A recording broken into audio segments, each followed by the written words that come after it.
If anyone would like to ask a question, please go to the reaction tab and click the raise hands.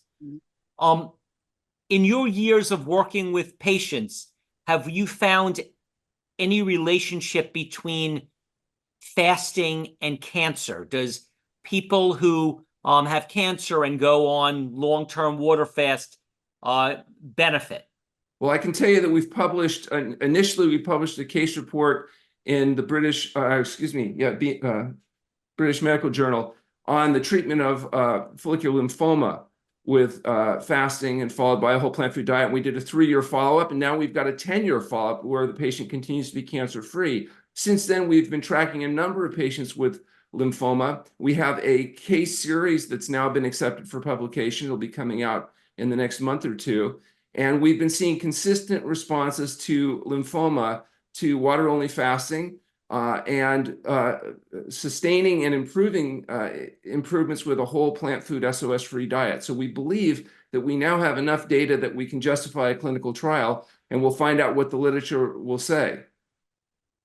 And what if I understand you only want to say accurate things, but if you had an answer based on your gut feeling, if you did a long-term study on people with cancer who did a long-term water fast supervised, followed by the ideal diet and as much fasting as you thought was appropriate, what do you think the results would be? Well, in the case of lymphoma, we're confident that the results are going to be quite impressive. And particularly when you consider that there is no medical treatment that affects all-cause mortality, it's not considered unethical for us to, get people well. If you're treating solid organ tumors, you're not going to have the same results. We really do know what the cure for cancer is now. It's called prevention.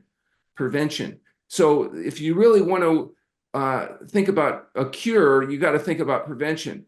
Otherwise, you're talking about management. And that's true for everything. High blood pressure, diabetes, kidney disease, there's no cure. You can sometimes lose the weight and keep it off for the rest of your life. But if you go back to eating greasy, fatty, slimy, dead, decaying flesh processed foods, you're going to get fat again. And if you normalize your blood pressure, you can keep it down with a good diet. You go back to the old diet, your blood pressure is coming back. And, so there are some conditions that are more responsive than others. There's not been a lot of literature published on solid organ tumors effect with fasting because it's considered unethical to interfere with standard of medical practice. So it's going to be a little bit more tricky. We're fortunate with lymphoma that the medical management was ineffective enough that it was considered acceptable so you can actually publish your outcome data. Thank you. Cheryl, would you like to ask a question, and where are you from? I'm from California. Hello, doctors. You're awesome.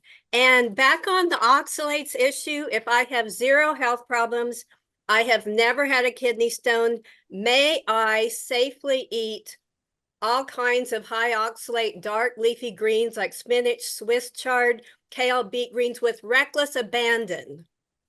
Well, I would certainly say yes. Yeah, so just keep in mind that as you start to do this stuff, remember there's enough stuff in your body right now as you and I are talking to kill you instantly. And it's a modern day miracle to understand that why are we still standing here and not dead? When we talk about electrolytes, and this is why it's so crazy and so important to understand, our kidneys do such a remarkable job. Our hormones in our body, like insulin, that are shuttling things in and out of cells all the time. Our breathing that changes the acid-base physiology that allows things to move back and forth. So when we talk about things like oxalates, remember, your kidneys are this beautiful cleaning mechanism. Just like your liver filters the blood as a first pass, you talk about kidneys, and that's all they ever do. And so when you think about how much abuse we put them through, it's quite remarkable. And this is the miracle of life. Just the fact that we are as advanced of a species as we are, and we're standing here, it's nothing short of miraculous. So from that perspective, go to town, eat a whole lots of fruits and vegetables. And if you end up avoiding the other stuff as a result of it, meaning you're not having the McDonald's French fries and all that stuff, then more power to you that you have made a really good decision. And just remember, we're all going to die. And at the end of the thing, that when our time comes, people are going to care how we lived. And this is where you have this amazing opportunity to not only eat more fruits and vegetables, but the act of eating more fruits and vegetables makes our entire planet sustainable, makes it so that our kids see by example. Kids do not listen to what we say, they listen to what we do. So if you're eating more fruits and vegetables, your kids are more likely to eat more fruits and vegetables. So yeah, absolutely. Dr. Hashmi, just to make sure that we got this perfectly clear, for all of us who are saying, I want to do whatever I have to do to avoid ever having kidney stones, what exactly are you saying we should do to make sure we never have kidney stones? So first, remember, there's acidic type of kidney stones, there's alkaline type of kidney stones. So you need to understand which type of stone you have, because after the first step, the recommendation is different. Okay. So the first step recommendation is you got to make 2 liters of urine a day. If you have a kidney stone, we need you to be peeing all the time. So what do? We tell our patients that you need to drink 2 to 3 liters of water per day. Here's the catch. You're not supposed to drink it all at once. So it's not like you're drinking 2 liters of water in the morning and then you're done for the day. But the point is you're drinking it throughout the day, because what you're doing is making the urine flow through. There's a condition that we talk about where we talk about a disease called polycystic kidney disease. You start to form all of these cysts. One of the medications that's a treatment for it, called tolvaptan, what it does is it basically blocks the channel inside your kidneys that holds on to water. As a result, you have this massive urine. In fact, if you're not drinking a minimum of 2 to 3 liters of water a day, we can't even put you on the drug because you'll get dehydrated.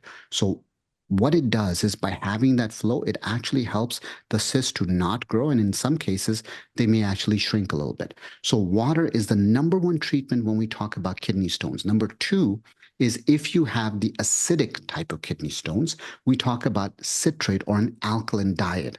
An alkaline diet, by its very definition, is a plant-based diet. So what do? We add lemons and limes to every, like whatever water you're drinking. We're going to add a tons of lemons and tons of limes. How much?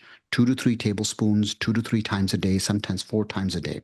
If that's not enough, and we do a 24-hour urine collection, we look at all those markers. We look at how much salt you're spilling, because salt is going to cause kidney stones. We look at how much calcium there is, because that's going to cause kidney stones. We look at how much oxalate. So we do this 24-hour, what we call a kidney stone panel. Based on that, we make the dietary recommendations. And if we know it's an acidic type stone, because as you know, calcium oxalate is acidic, and it's the most common type of stone there is. If we know that, we're going to use lemons and limes with all the water. If it's an alkaline type stones, then we're not trying to alkalinize the urine more.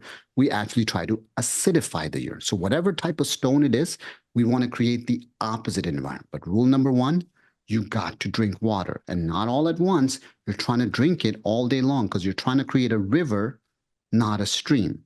In general, minimize the sugar, minimize the salt. Those are always going to be key as far as that goes. And get a 24-hour kidney stone panel done so we can know exactly what we're treating. In terms of prevention, remember that obviously drinking water is a simple way of hydrating the body. The other thing is a diet very high in fruits and vegetables is very high in water.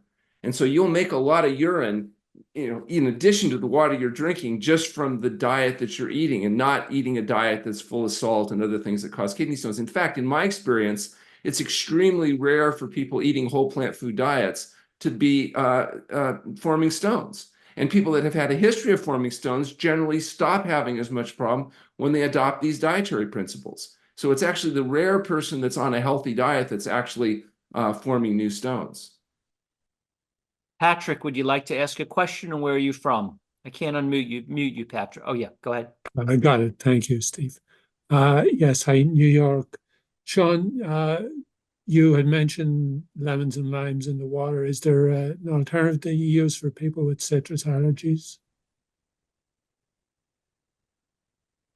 Steve, could you repeat that for me? I missed the last Patrick, say that again, please. Sorry, I'm sorry if I'm not coming through clear. Let me just pull this microphone a little closer. Is that better? Okay. All right.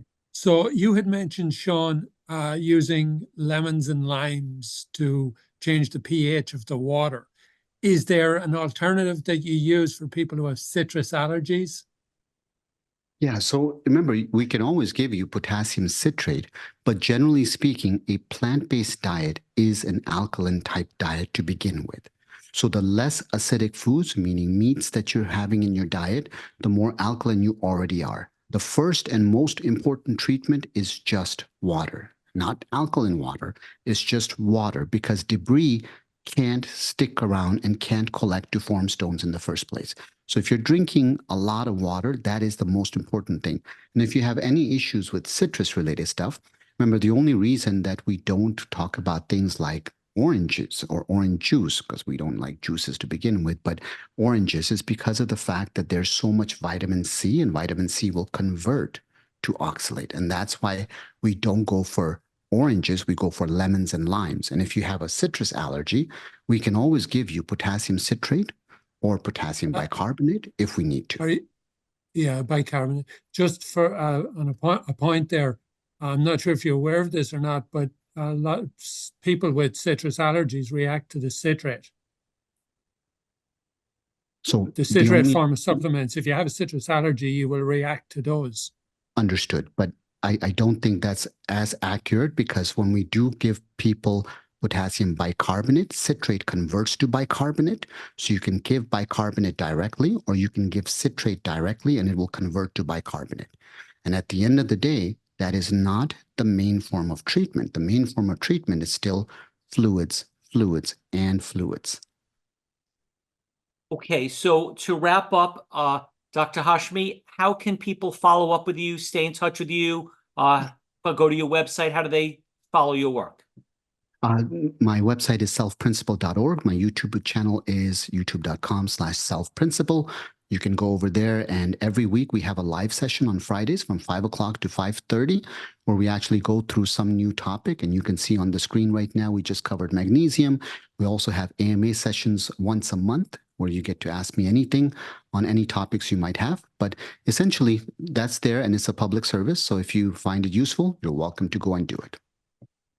Thank you very much. And Dr. Goldhamer, for people that are interested in following up with you and your work, how do they get in touch with you? What are their options? They go to our website at truenorthhealth.com and complete the registration forms. I offer a no-cost phone conversation to try to point them in the right direction. We do have an active telemedicine practice. We have our inpatient facility, a lot of books. All of our content is freely available. It's just go to truenorthhealth.com. Okay, well, thank you both for all your great work. And if we could unmute the audience so we could thank our speakers. Thank you. Thank you very much. Thank you both For your teaching. Thank you. High question for your show.